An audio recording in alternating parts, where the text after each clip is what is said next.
As family historians, our greatest goal is to turn names and dates into rich stories that we can use to connect with our family and wider audiences. And one of the ways that I do that is by turning my interests into themes that I can then explore in the records.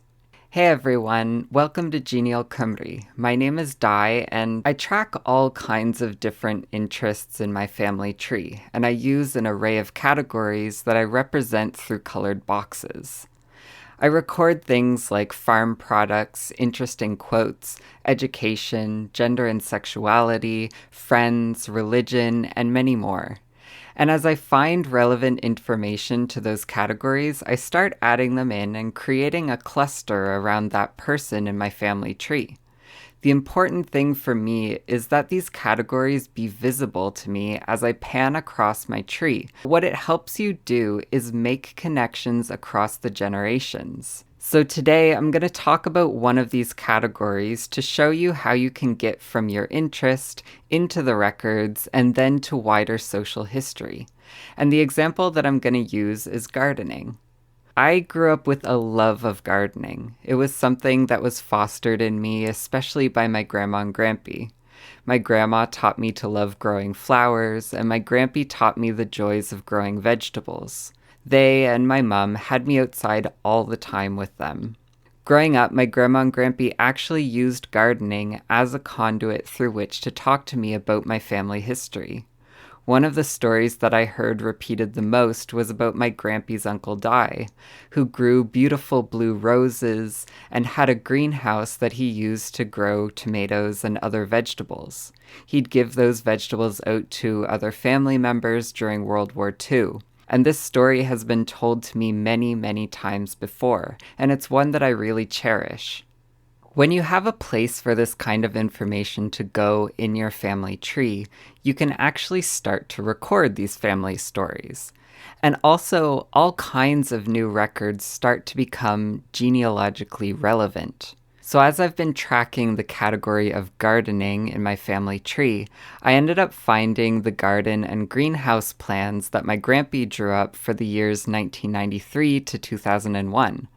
And it's not just that I get to know what kinds of foods he grew and ate at this time, because when you actually look closer at the plans, you can see more examples of family tradition. So in 1993 here, some of the seed potatoes and the pumpkin seeds actually came from my grandma's mother, my great-grandmother. And in other years, there are seeds that came from other family members and friends. Turns out that something like a garden can be an incredibly social place. And when I started to look through old family photos, I found more traces of this tradition of gardening. Here's my grampy's Uncle Di behind the house at 24 Chemical Road in Morriston, Swansea. Behind him, you can see the smokestacks of the industrial landscape he lived in, and to his right are the glass panes of the end of his greenhouse. He probably built that greenhouse himself, much like my grampy did with his greenhouse and like my mum did with hers. This video easily could have been about carpentry and building things, which also runs down the generations in my family tree. But Uncle Di wasn't the only person building a greenhouse and making gardens around the time of World War II. Across many different countries, including Wales, people were encouraged to grow vegetables at home or in parks. In what were known as victory or war gardens, everyday people showed their patriotism and supported the war efforts by contributing to the food supply. In this picture, if you zoom in real close here, you actually get a glimpse of the food that Uncle Di grew for the war efforts. Bunches of tomatoes, the ones that I grew up hearing so much about. Those vegetables that helped feed our family during the war, and in times where so many of my family were unemployed.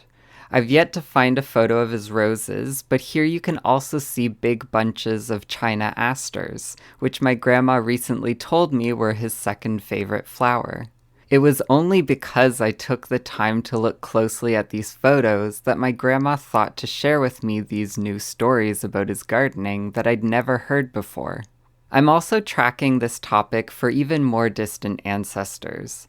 Uncle Di's grandfather, William Davies, my 3 times great-grandfather, who lived not too far away at Maes Eglwys in Morriston, sold his farm in 1919.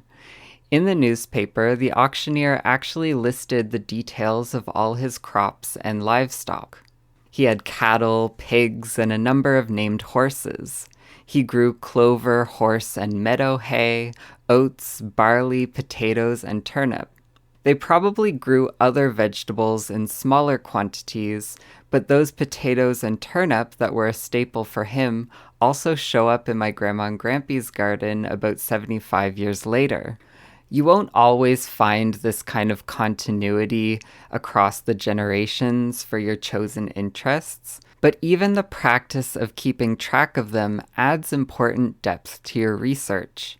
Let's jump all the way back to the early 1700s, when my 9 times great-grandparents, David and Lettice Thomas of Betus Bledrus, wrote their wills. They practiced mixed farming, where they had their staple crops like corn, oats, and hay, and then they had all kinds of livestock: cows, oxen, horses, sheep, and pigs. After David's death in 1711, they had 8 cattle, and Lettice actually grew her herd to 21 at the time of her death in 1730.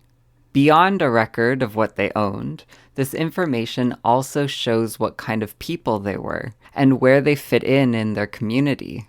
It becomes clear that they were from the wealthier class of farmers, and it opens up doors for me to look at what the lives of socially similar people of that time and place looked like. And then I can draw connections to the kinds of lives that David and Lettice, who I know only from their wills, might have led too. Bringing together an interest, the records, and pieces of history is so important, and I really think that family trees should reflect who you are as a person. Obviously, it'll be full of your ancestors, but by infusing your own interests into a family tree, you'll end up with this rich body of research that only you could create.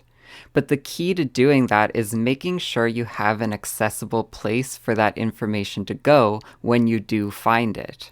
So often we find these really rich records, look at them once, and then throw them in a folder never to be thought of again. The other thing is that it also doesn't just have to be your interests. I see a lot of older genealogists especially talk about how their kids or grandkids have no interest in their family history. And I think that by identifying the things that our family members value and are interested in, and then systematically searching for those things in the records, we can make better connections with them and pass along all the stories that we grew up hearing or that we learn along the way, just like my grandma and grampy did with me. If you're interested in learning more about the kinds of records that we have access to for Welsh genealogy as we look for these stories, you can check out the video on your screen now.